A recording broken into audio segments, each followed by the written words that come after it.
حضرت امام حسن بن علی رضی اللہ تعالی عنہما سے روایت ہے کہ رسول اکرم صلی اللہ علیہ وآلہ وسلم نے فرمایا، جس نے خوش دلی سے طالب ثواب ہو کر قربانی کی، وہ آتش جہنم سے حجاب روک ہو جائے گی، یعنی روک ہو جائے گی۔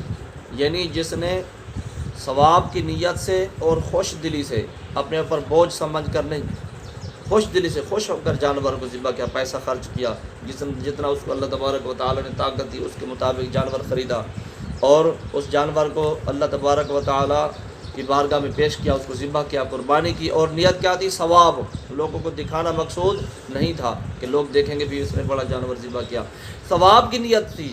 تو اللہ تبارک و تعالی کے حبیب مکرم صلی اللہ علیہ وسلم نے فرمایا کہ وہ قربانی آتش جہنم سے، جہنم کی آگ سے حجاب بن جائے گی، روک بن جائے گی، اور اس کو جہنم کی آگ میں اس بندے کو جس نے قربانی کی یہ قربانی نہیں جانے دے گی، اور اس میں رکاوٹ بن جائے گی جہنم میں جانے سے۔ اور اس کے بعد حضرت ابن عباس رضی اللہ تعالیٰ عنہ روایت کرتے ہیں کہ حضور اکرم صلی اللہ علیہ وسلم نے فرمایا کہ جو روپیہ عید کے دن قربانی میں خرچ کیا گیا اس سے زیادہ کوئی روپیہ پیارا نہیں۔ یعنی قربانی کے دن جو ہم پیسے خرچ کرتے ہیں نا جانور کے لیے، جانور کو خریدتے ہیں اور پیسے خرچ ہوتے ہیں نا، جانور کو خریدنے کے لیے پیسے خرچ ہوتے ہیں، اور تو جو پیسے خرچ ہوتے ہیں نا اس سے زیادہ اللہ تبارک و تعالیٰ کو کوئی پیسہ پیارا نہیں، کوئی پیسے پیارے نہیں۔ یعنی ایک پیسے اس دن آپ نے قربانی کے خرچ کیے، دوسرے یہ ہے کہ آپ نے کسی اور نیکی کے کام میں خرچ کر دیے، ان کا بھی ثواب ملے گا جو دوسری نیکی کے کام میں خرچ کیے، لیکن یہ پیسے جو آپ نے قربانی پر خرچ کیے یہ جتنا اللہ تبارک و تعالیٰ کو پیارے ہیں اس سے زیادہ کوئی اور پیسے پیارے نہیں ہیں۔ ٹھیک ہے نا، اللہ تبارک و تعالیٰ کے حبیب مکرم صلی اللہ علیہ وسلم فرمایا۔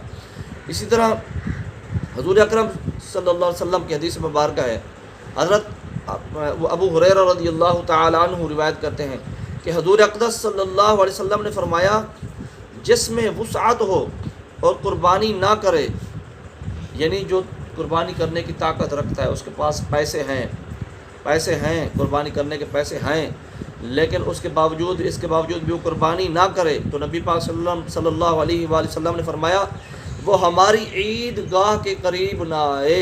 یہ سخت وعید ہے، دیکھیں آپ۔ تو لہٰذا جس کے پاس پیسے ہوں، قربانی کرنے کی طاقت، اس کو قربانی کرنی چاہیے۔ ٹھیک ہے نا۔ اچھا، اس کے بعد حضرت زید بن ارقم رضی اللہ تعالیٰ عنہ روایت کرتے ہیں کہ صحابہ نے عرض کی، یا رسول اللہ صلی اللہ علیہ وسلم یہ قربانیاں کیا ہیں؟ نبی پاک صلی اللہ علیہ وسلم نے فرمایا، تمہارے باپ حضرت ابراہیم علیہ السلام کی سنت ہے۔ قربانی کیا ہے؟ حضرت ابراہیم علیہ السلام کی سنت ہے۔ لوگوں نے عرض کی، یا رسول اللہ صلی اللہ علیہ وسلم ہمارے لیے اس میں کیا ثواب ہے؟ تو نبی پاک صلی اللہ علیہ وآلہ وسلم نے فرمایا کہ ہر بال کے بدلے نیکی ہے۔ عرض کیا گیا، یا رسول اللہ صلی اللہ علیہ وسلم اون کا کیا حکم ہے؟ فرمایا اون کہ ہر بال کے بدلے میں نیکی ہے۔ یعنی جو جانور ہم ذبح کریں گے، چاہے وہ بھیڑ ہو، بکری ہو، گائے ہو، بھینس ہو، جو جانور ہم ذبح کریں گے اس کے گوشت کا بھی ثواب ہوگا، سینگوں کا بھی ثواب ہوگا، اس کے بالوں کے بھی، ہر بال کے بدلے اللہ تبارک و تعالی ہمیں ثواب عطا فرمائے گا۔ تو اس سے پتہ چلتا ہے کہ ہم یہ ڈھیر سارا اگر ثواب کمانا چاہتے ہیں، اور اللہ تبارک و تعالی نے ہمیں پیسے دیے ہیں، طاقت دی ہے، استطاعت دی ہے، تو ہمیں قربانی ضرور کرنی چاہیے۔